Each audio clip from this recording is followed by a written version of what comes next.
I'm Caitlin, and welcome to the Lit Review. Today I am doing something I haven't been able to do with you all before, which is take you book shopping with me. So as you may have noticed, if you are a regular viewer of this channel and of particular my Litland videos, I do not allow myself to consume books. Oh, that's a weird phrasing.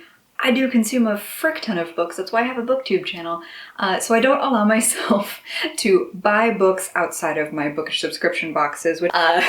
But this is the first time that I have actually won Litland since starting it back in April, which means that I am now free to buy books. Now there is a whole month worth of me being able to do this, so I'm trying to pace myself, but I thought it'd be kind of fun to sit down with you and walk you through book shopping. So I have my little laptop right here, and just kind of also get to share with you, even if it's just digitally, some of my favorite bookstores in Los Angeles. I also want to note for you that sometimes on BookTube, or really any other community on BookTube, it can feel like super consumerist. And I know that I feel that pressure as somebody that has a BookTube channel to constantly be keeping up with what's new.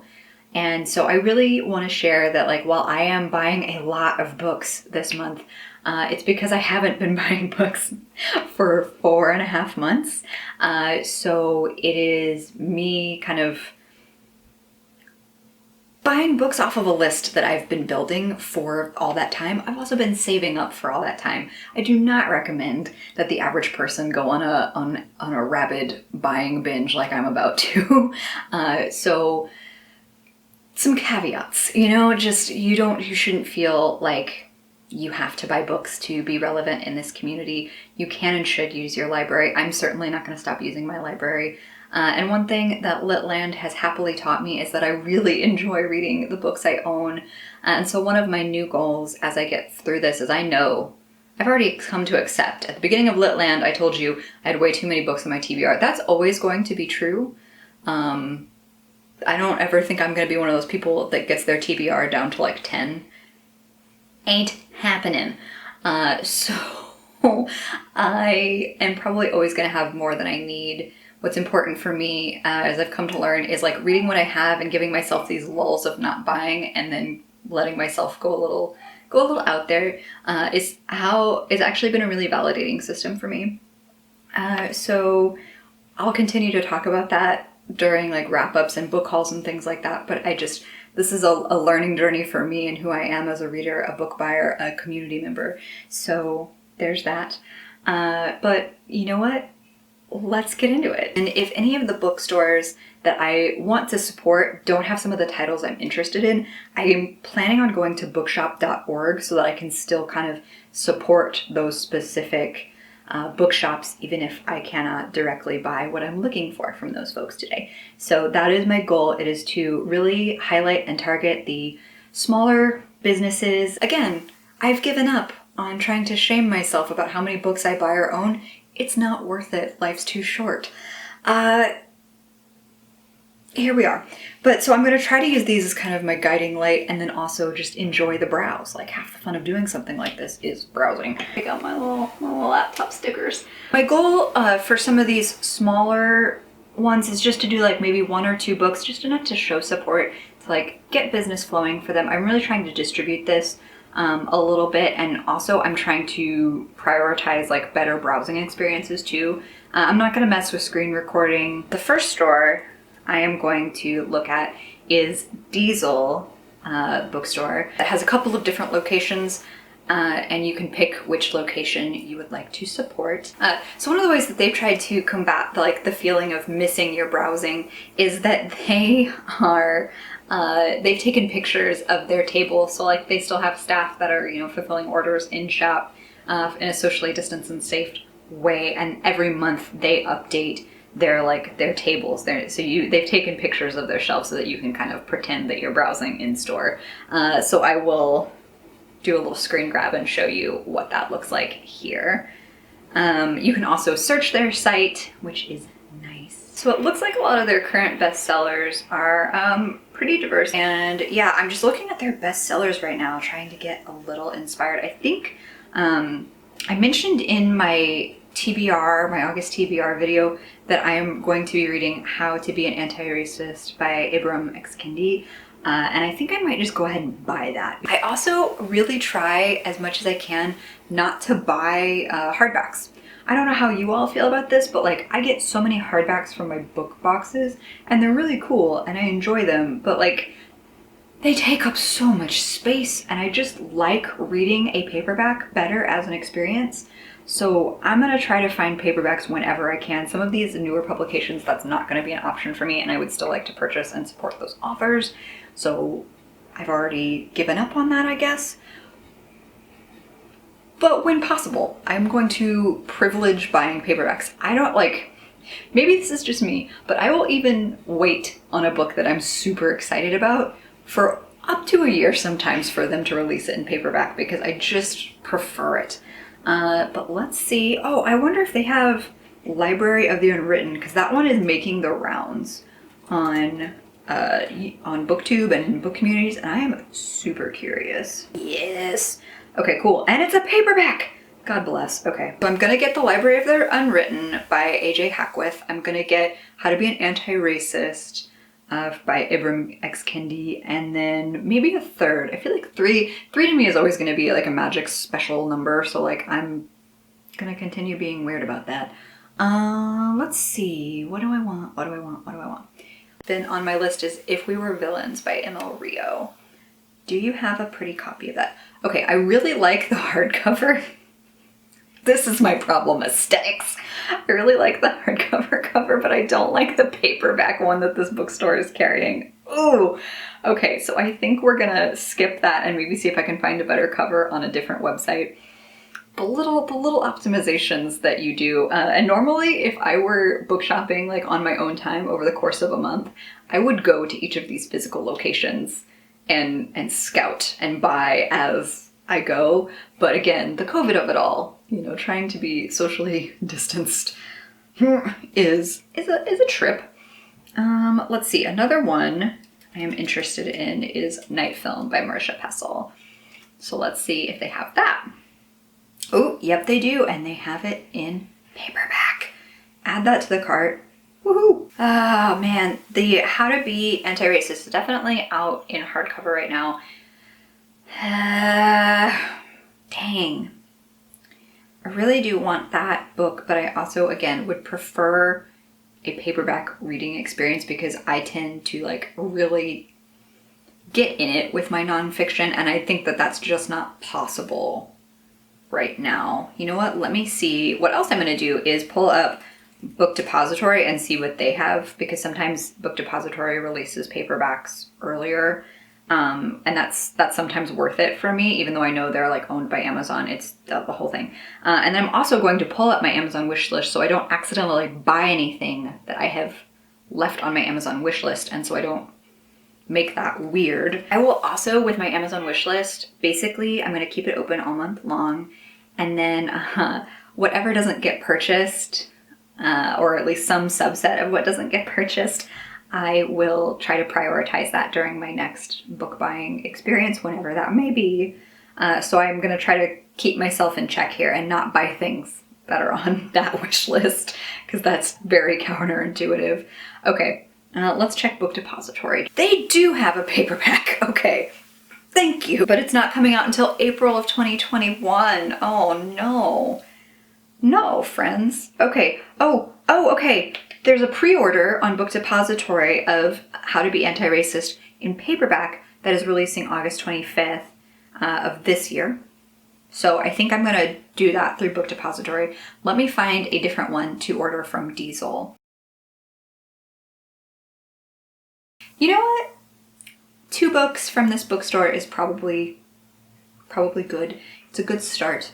I can always come back, because again, I'm not gonna do all of my book shopping in this one video. I gotta let that idea go. No, do not save this credit card. That's very presumptuous. Next on the list is a little bookstore that I actually have a $10 gift card to, so I know it's not like a ton, but I'm gonna happily use this, and that is Book Soup. So this was like a little birthday present from a friend, so thank you, Will, for that. I've been hoarding it clearly for quite a long time because my birthday's in January.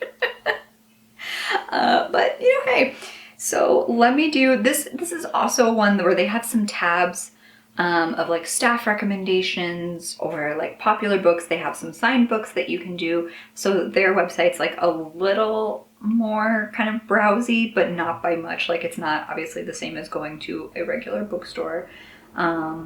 And they do, I follow them on Instagram too, and both Diesel and Book Soup do like events that you can tune into, and then they also have a link on their site to Libro FM if that is like an audio service that you enjoy.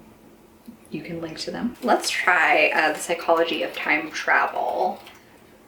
That is a book that has been on my radar for a while. Ooh, okay, it looks like just hardcover, so that might not be an option in general. I did see Emma from Drinking by My Shelf read that in one of her semi-recent vlogs, and I love time travel stories, so I thought like, oh, hey, if she liked this, I gotta give it a go.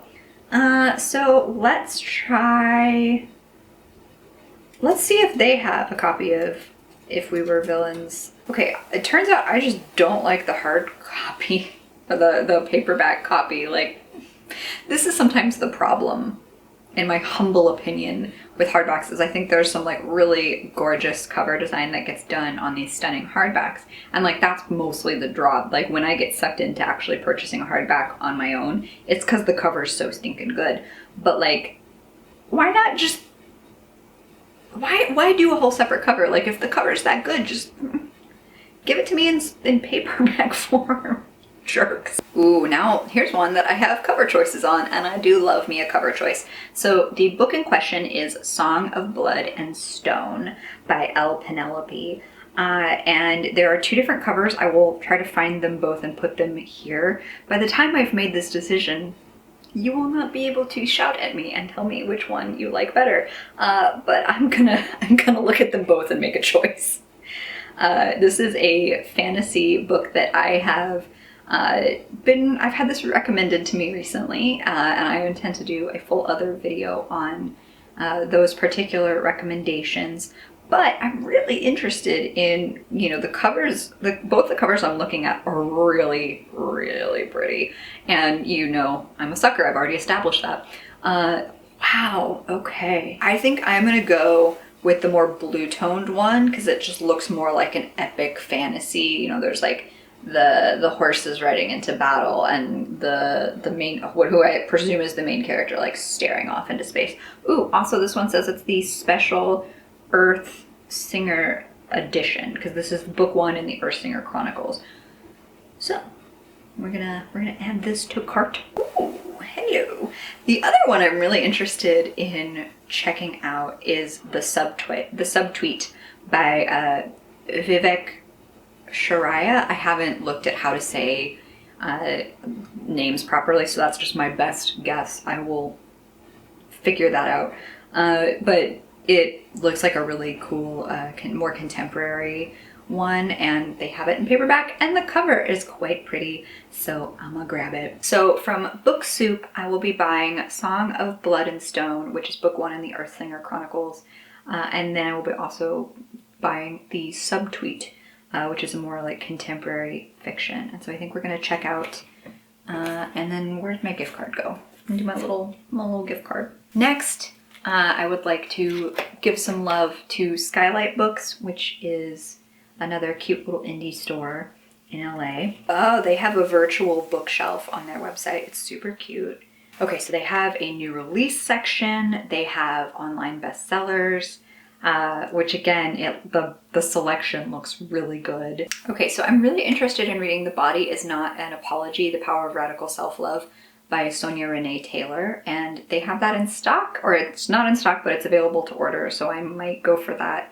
That is not on my short list, but it's one that I have been keeping my eyes on.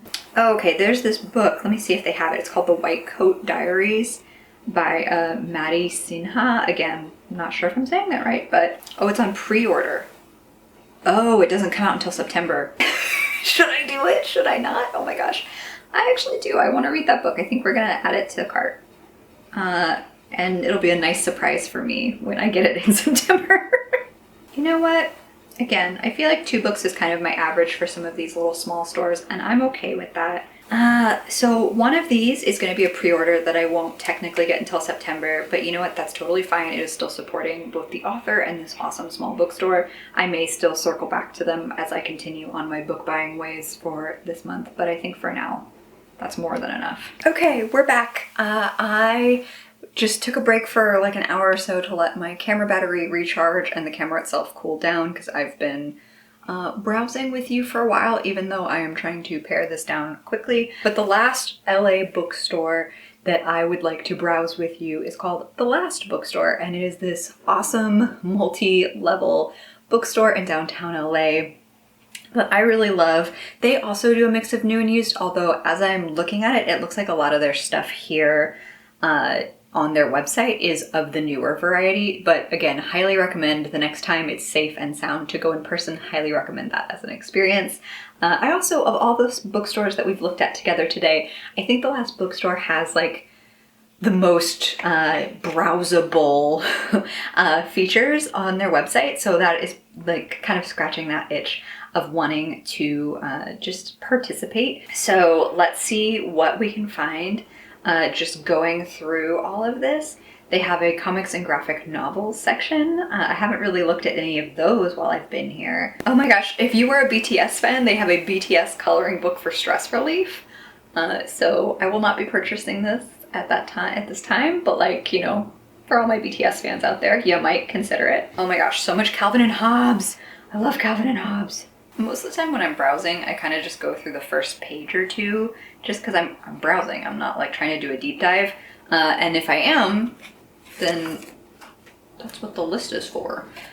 So making a good headway on the list though today, I think. Let's see. Philosophy, pets, performing arts, non-classifiable. I just gotta know what's under non-classifiable. Oh, okay, so it looks like journals. Journals is what they've decided is non-classifiable. Okay. What I like about The Last Bookstore is that they have categories within their fiction or young adult fiction that say things like superheroes, and I love how niche that is. Okay, so they have Vicious by V.E. Schwab as one. They have like My Hero Academia. Let's see. Yeah, some of this is just like cool graphic novel stuff. Okay. But I like that that's an existing thing. Ooh, what's in the LGBT? I'm just kind of looking for something to grab me. Oh, I know what I want to get. I want to get Pet. Kaylani really loved Pet, and when she speaks highly of something, I tend to take it pretty seriously. So I'm gonna find that and put that on my list. Let's see what they have under Ghost, because I really like that they just have vampire, ghost, werewolves as categories too. Like that makes me very happy. Yeah. You know what? I would really like to read Lincoln in the Bardo by George Saunders, but I have heard that that is actually an excellent audiobook. So I think I'm gonna wait to check that one out from the library. Oh, so there's a couple of things that I grabbed that I am not going to tell you about because they're for a video. But let's see. I'm probably gonna grab the last of Jay Kristoff's Nevernight Chronicles, Dark Dawn. It's the only one I don't own. Oh, I'm gonna grab Let's Talk About Love, because it's an ace romance and I don't see that very often, so I really wanted to give that a go. I'm gonna grab Brandon Sanderson's Skyward, because I have never read any Brandon Sanderson, but my partner's really into him, and just gonna go for it. It's not, he doesn't buy YA for himself very often, so I'm gonna justify the shit out of it. And then I caved, and finally, after all day of hemming and hawing about it, I'm buying the hardcover of If We Were Villains by Emil Rio, because I do not like the paperback alternative. So that's where we're at. Okay, so that was my come book shopping with me. I have already spent gobs of money doing this, but it was really important to me to kind of show off some of the local bookstores in my area that are potentially struggling with the whole COVID situation, so I still wanted to shop from them even if I was not going in person. And then I know myself well enough to know that I am still going to buy a mess of books, so the book haul when it comes is going to be long and overblown, and I am actually not apologetic about it in the slightest, but I'm very excited about the things that I've grabbed today. And I hope to keep sharing things with you. Like I said before, please don't let my little bit of consumerism, I've been saving up for this for like months. Realistically, this is probably about how much I would have spent on books over those 4 months, so it's fine, but please don't feel pressured. There are plenty of ways for you to enjoy these books and support authors that do not involve spending a whole mess of money. So enjoy. I hope this video was still fun for you. Thank you for spending the time with me. I hope you have a fantastic reading day. Like and subscribe if you'd like to see more of me or this channel, and I'll see you in the next one. Bye!